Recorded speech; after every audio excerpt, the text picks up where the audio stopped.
Assalamualaikum warahmatullahi wabarakatuh. Selamat pagi anak-anak semua. Bagaimana kabarnya hari ini? Alhamdulillahirrabbilalamin. Baik semua ya. Semoga semuanya berada dalam keadaan sehat walafiat. Amin ya Allah ya Rabbal alamin. Nah, tujuan pembelajaran kali ini kalian sebagai peserta didik diharapkan mampu mengetahui pengertian algoritma, mampu menjelaskan pengertian algoritma, kemudian mampu mengetahui pengertian pseudokode dan flowchart, dan mampu mempraktekannya dalam kehidupan sehari-hari. Nah, sudah siap kan untuk belajar hari ini? Sebelum itu, kita awali dulu dengan mengucapkan basmalah bersama-sama. Bismillahirrahmanirrahim. Saat ini, komputer sangat bermanfaat dan dibutuhkan dalam kehidupan kita sehari-hari untuk memecahkan permasalahan yang ada dalam kehidupan. Tapi, komputer bisa memecahkan permasalahan pada kehidupan kita sehari-hari apabila diberikan instruksi dan perintah yang benar. Nah, pembelajaran kali ini kita akan membahas tentang bagaimana komputer bisa diperintah oleh manusia dengan menggunakan bahasa pemrograman yang baik dan benar. Pada mata pelajaran pemrograman dasar, sebelum kalian mengetahui pengertian algoritma, kalian harus tahu dulu pemanfaatan komputer pada bidang sehari-hari. Biasanya pada bidang apa saja ya?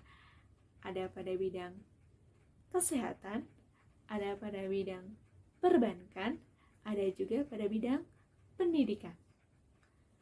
Nah, kalian tidak akan bisa langsung memerintahkan komputer ataupun mesin tanpa menuliskan suatu baris perintah atau bahasa yang dimengerti oleh mesin. Manusia dan mesin itu memiliki bahasa yang berbeda. Sama saja halnya dengan kalian mempunyai keberagaman bahasa antar suku dan bangsa satu sama lainnya. Contohnya, bahasa Sunda dengan bahasa Jawa itu berbeda. Bahasa Batak dan bahasa Bugis itu juga berbeda. Agar mesin memahami apa yang diinginkan manusia, maka dituliskanlah dalam bahasa pemrograman.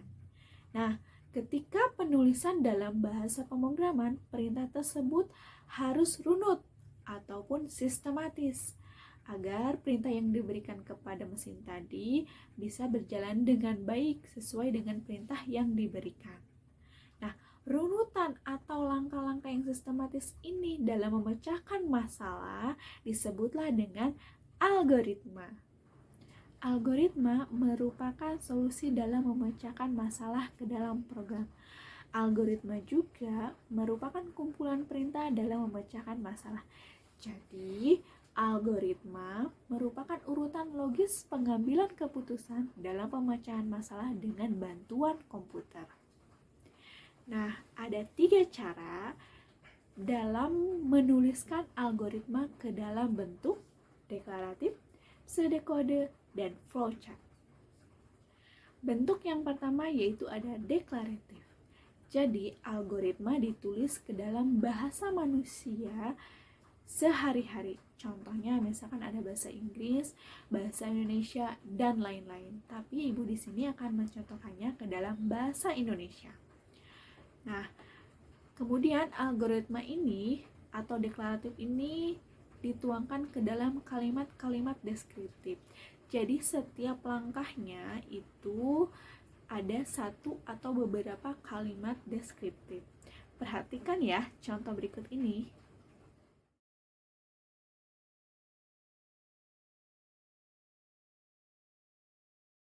Untuk bentuk yang kedua ada flowchart. Apa itu flowchart?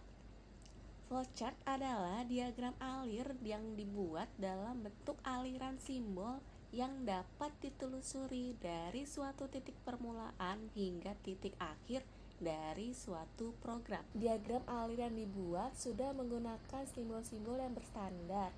Apa saja ya simbolnya? Simbol yang pertama ada flow line atau garis alir. arah yang menunjukkan aliran program dari awal hingga akhir. Simbol yang kedua ada terminator, titik awal atau titik akhir dari suatu program. Simbol yang ketiga ada proses, suatu kegiatan komputasi yang dilakukan oleh program, misalnya operasi aritmatika. Simbol yang keempat ada keputusan atau decision making, merupakan titik percabangan yang salah satu cabangnya dapat dilalui oleh program berdasarkan suatu kondisi, benar atau salah, ya atau tidak. Kemudian simbol yang kelima adalah input atau output, melambangkan titik saat program akan menerima suatu data atau menghasilkan suatu informasi. Simbol yang keenam adalah subprogram, melambangkan suatu kegiatan atau proses lain yang telah didefinisikan sebelumnya. Simbol yang ketujuh adalah penghubung dalam halaman, digunakan untuk menghubungkan suatu titik pada diagram alir ke titik lain pada halaman yang sama. Kemudian bagaimana jika halamannya berbeda? Nanti kita akan bisa menggunakan simbol penghubung antar halaman. Digunakan untuk menghubungkan suatu titik pada diagram alir ke titik lain pada halaman yang berbeda. Digunakan apabila diagram lain cukup kompleks sehingga tidak dapat digambar dalam satu halaman yang sama. Kemudian bagaimana ya cara menggunakan simbol-simbol tersebut? Di sini ada contoh dari flowchart dalam menghitung luas persegi. Seperti yang kita ketahui, persegi itu luasnya adalah sisi kali sisi. Maka diagram alir dibaca mulai dari simbol start, lalu mengikuti arah panah. Untuk menghitung luas persegi, kalian memerlukan sebuah data yang tadi, yaitu panjang sisinya. Panjang sisi ini dibaca pada diagram alir dengan menggunakan kata kunci read atau baca, dan disimpan dalam sebuah variabel bernama sisi. Setelah itu, kalian melakukan suatu proses enskripsi matematika untuk menghitung luas persegi menggunakan rumus yang sudah kalian ketahui, yaitu sisi kali sisi. Hasil perhitungan tersebut disimpan pada sebuah variabel bernama luas. Walaupun telah memperoleh jawaban yang dicari, komputer perlu diinstruksikan secara spesifik untuk mengeluarkan jawaban tersebut. Sehingga pada diagram ini kata kuncinya adalah print atau cetak, digunakan untuk mencetak nilai dari variabel luas yang telah diperoleh dari tahap sebelumnya. Setelah print, algoritma berakhir dengan simbol setelahnya adalah simbol N atau selesai. Contoh lainnya dalam penggunaan diagram flowchart adalah dengan menggunakan simbol pemilihan atau selection yang tadi berbentuk belah ketupat yang biasa disebut dengan decision making. Dalam tahap ini, instruksi dalam algoritma digunakan untuk kasus-kasus yang mengandung pemilihan dalam pengambilan keputusan. Misalnya pada algoritma kelulusan siswa, diketahui seorang siswa dikatakan lulus ketika nilainya lebih dari sama dengan 65. Maka flowchartnya adalah seperti yang ada pada gambar. Dimulai dari start, kemudian program akan membaca data nilai yang dimasukkan. Jika nilainya lebih besar sama dengan 65, akan mencetak keterangan lulus, kemudian program selesai. Jika nilainya tidak lebih dari 65, maka program langsung berhenti. Kemudian bentuk terakhir yang bisa digunakan dalam penulisan algoritma adalah pseudocode. Apakah kalian tahu pseudocode itu apa? Pseudocode merupakan deskripsi tingkat tinggi yang ringkas dan informal dari suatu program menggunakan konversi bahasa pemrograman. Tapi pseudocode itu bukanlah bahasa pemrograman yang sebenarnya. Jadi tidak dapat dilakukan kompilasi menjadi program yang akan bisa dieksekusi. Pseudocode ini menggunakan bahasa Inggris dalam sintaksnya yang sederhana untuk menuliskan kode sebelum diubah menjadi bahasa pemrograman. Ada 5 keyword yang sering digunakan dalam menuliskan pseudocode. Yang pertama ada input, digunakan untuk memasukkan sesuatu dari keyboard. Yang kedua adalah keyword output, untuk keluaran yang akan tampil di layar. Keyword yang ketiga ada while. Ini adalah looping, jadi literasi yang memiliki kondisi di awal. Keyword yang keempat adalah for, yaitu looping untuk penghitungan. Keyword yang terakhir yang sering digunakan adalah if, then, else, yaitu seleksi keputusan, di mana pilihan dibuat. Kemudian contohnya bagaimana kita menuliskan algoritma dalam bentuk pseudocode untuk perkalian dua buah bilangan. Yang pertama dimulai dari beginnya, dimulai kemudian akan memasukkan dua buah bilangan tersebut. Pakai kata kunci, bisa keywordnya number A dan B.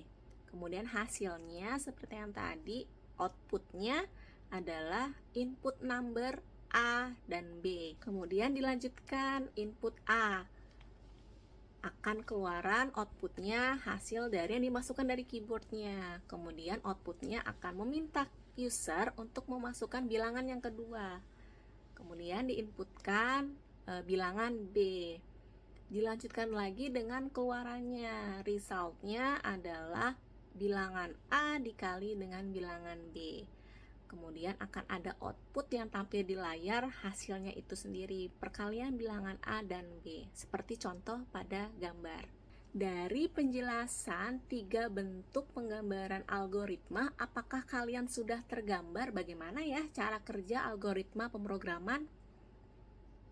Pada dasarnya, algoritma itu bekerja dengan mengandalkan 3 aspek utama, sama seperti proses dalam komputer, yaitu input, proses, dan output. Ketika user memasukkan data atau perintah, komputer akan menganalisis dan mengeksekusinya sesuai alur algoritma untuk menghasilkan keluaran yang diharapkan oleh usernya. Sebagai contoh, ketika melakukan pencarian di search engine Google misalnya, langkah logika algoritmanya adalah kalian akan memasukkan query-nya, memasukkan kata kuncinya.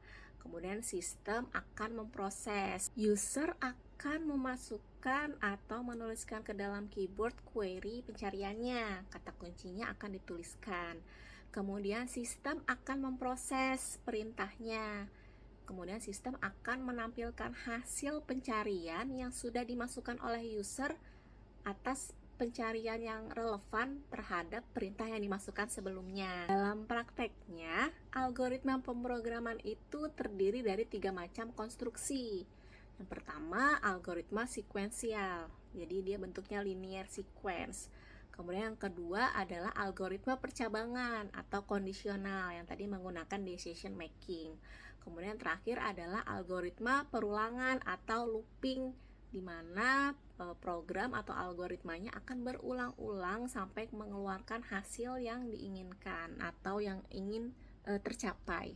Algoritma sekuensial adalah algoritma dengan prosedur yang berjalan dari satu proses ke proses berikutnya untuk mencapai hasil akhir. Contohnya merebus air hingga airnya matang dalam derajat Celcius berapa. Kemudian algoritma percabangan adalah algoritma yang menjalankan keputusan berdasarkan kondisi tertentu dengan 2 atau lebih percabangan. Contohnya yang tadi sebelumnya sudah dibahas adalah tentang nilai ujian. Ketika dikatakan lulus atau tidak, berapa nilai yang harus dicapai oleh siswa? Kemudian yang terakhir ada algoritma perulangan atau looping, algoritma yang menjalankan urutan perintah secara berulang-ulang hingga beberapa kali.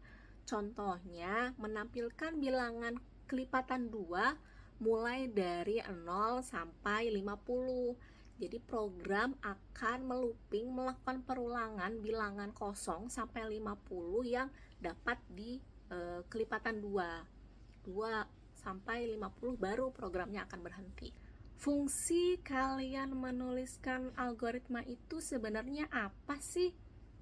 Jadi algoritma itu berfungsi untuk menyelesaikan masalah yang menjadi tujuan pembuatan program. Tapi tidak hanya itu, fungsi algoritma pemrograman juga pertama, algoritma akan membantu programmer dalam mengotomatiskan solusi permasalahan yang ingin diselesaikan program.